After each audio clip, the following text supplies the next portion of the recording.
Oke, halo, selamat pagi, siang, atau malam semuanya. Kembali lagi di asistensi Unface. Selanjutnya kita akan membahas tentang interactive visualization ya. Salah satu sub materi dari persiapan UAS.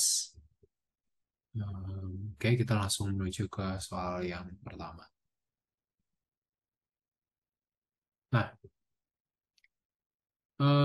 kalau kita lihat di contoh soal yang pertama, ditanya, manakah dari gambar-gambar berikut yang merupakan penggunaan yang baik gitu dari data visualization.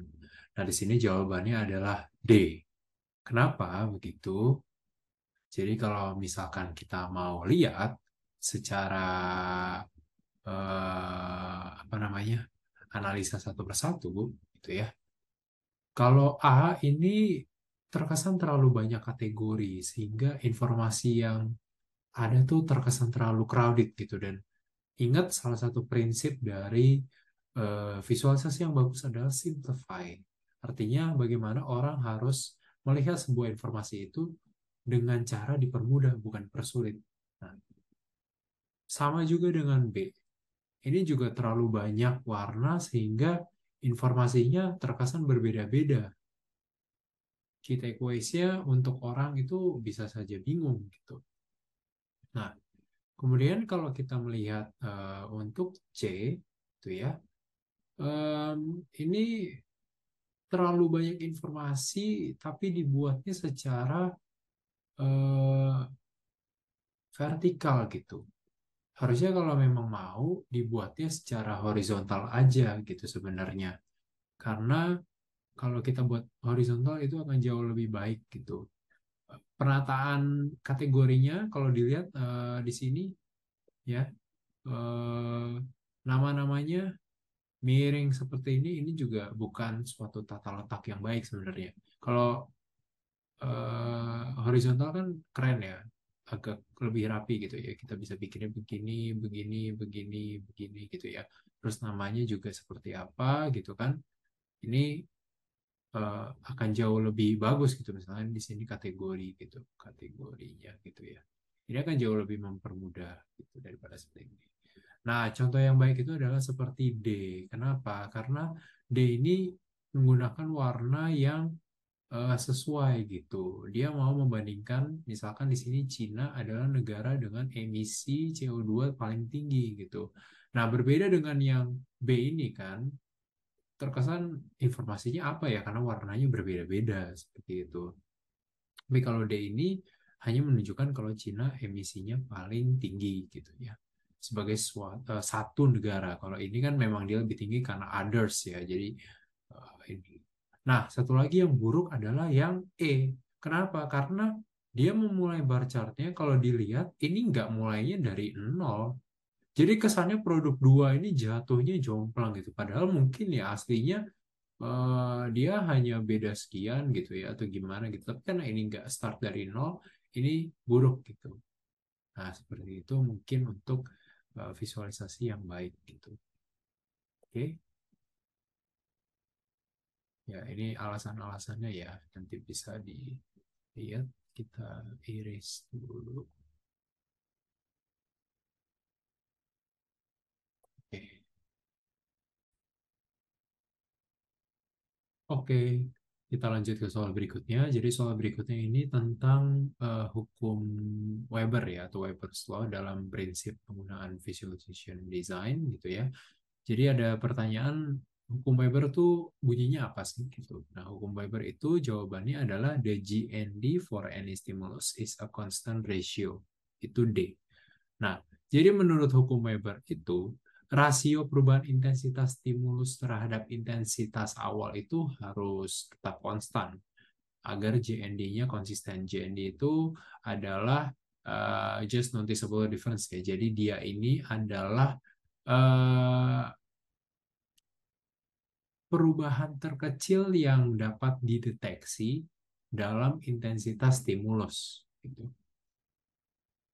Nah, persamaannya itu seperti ini, delta I per I sama dengan K, jadi delta I itu perubahan yang tadi ini ya, sebagai JND-nya, Terus I itu adalah intensitas awal, initial intensity, dan K itu adalah konstanta Weber. Jadi kalau dilihat itu perubahan rasionya tuh seperti grafik ini, ataupun seperti apa spektrum warna ini. Jadi konstan gitu perubahan rasionya gitu. Nah, mungkin ini juga pernah disinggung ya dalam hukum Weber bahwa eh, rasio itu lebih penting daripada besaran atau magnitudes. Nah, itu maksudnya apa sih? Jadi menurut hukum Weber, kemampuan mendeteksi perbedaan intensitas stimulus itu tidak semata-mata ditentukan oleh perubahan besaran yang absolut aja gitu. Sebaliknya, perubahan relatif atau rasio rangsangan itulah yang justru mempengaruhi persepsi kita tentang perbedaan. Misalkan gini, kita ambil contoh soal. Ada rangsangan A sama rangsangan B. Gitu ya. A itu intensitasnya 10, B itu intensitasnya 20. Ini kan selisihnya 10, ya kan? Inisialnya 10, ingat ya, inisialnya 10. Kalau kita naikin ini jadi 20, ini juga jadi 30, kita naikin 10 poin, ini juga masih sama, selisihnya 10. Nah, gitu kan?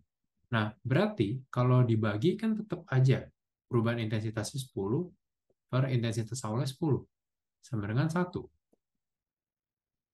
Rasio perubahannya gitu tetap sama gitu. Jadi ini menunjukkan bahwa perbedaan yang dirasakan antara rangsangan itu tetap sama terlepas dari besaran absolutnya. Nah, ini sekilas tentang Weber's Law gitu. Oke, kita lanjut tapi sebelum mungkin kita hapus dulu.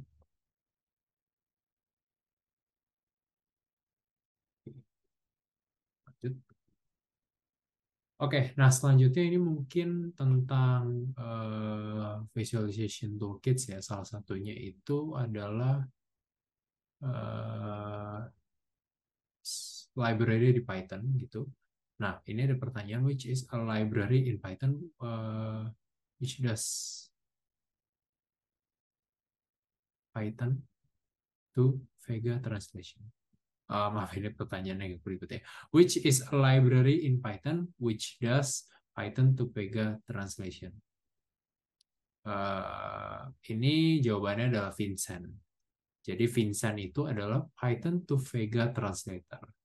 Nah, Vega sendiri itu adalah visualization grammar ya, declarative format untuk apa ya, membuat gitu ya, menyimpan ataupun men-sharing interactive visualization design gitu. Nah, ini jujur nggak akan aku bahas mendalam karena kalian bisa eksplor lagi sendiri gitu ya. Tapi mungkin aku mau kasih contoh sedikit gitu ya tentang penggunaan Vega ini. Gitu ya. Oke.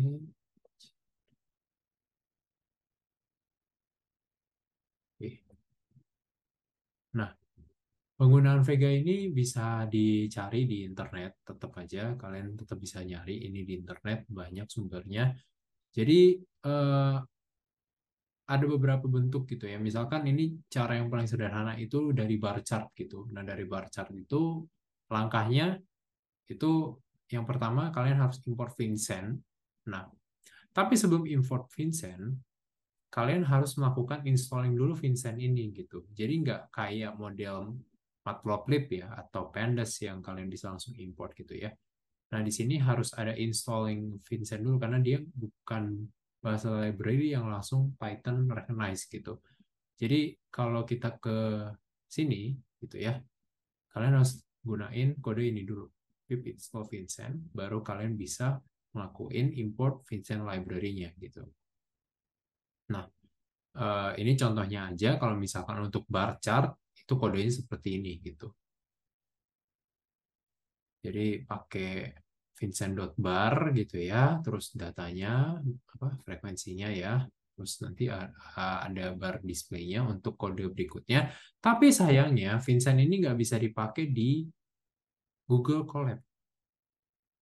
Alasannya jujur juga nggak tahu, mungkin ada sebuah eh, apa ya, ya entah server atau apapun itulah yang mungkin nggak bisa menggunakan Google Colab. Jadi ini kalau di running bisa, tapi hasilnya nggak keluar gitu.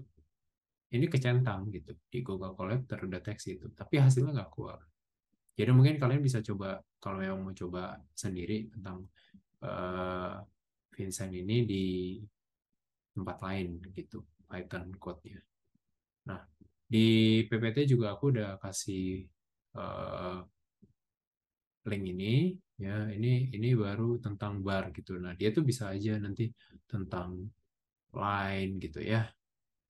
Sama juga prinsip dasarnya gitu ya. Dia akan membentuk bentuknya line gitu. Jadi memang Vincent ini mentranslate Vega ke bentuk Python gitu. Bisa kelihatan di Python gitu. Nah, ini silakan dilihat sendiri. Link-linknya udah aku masukin di PPT juga. Oke, jadi mungkin sekian itu aja untuk tentang interactive visualization ya. Oke, boleh dilanjut ke segmen berikutnya. Thank you.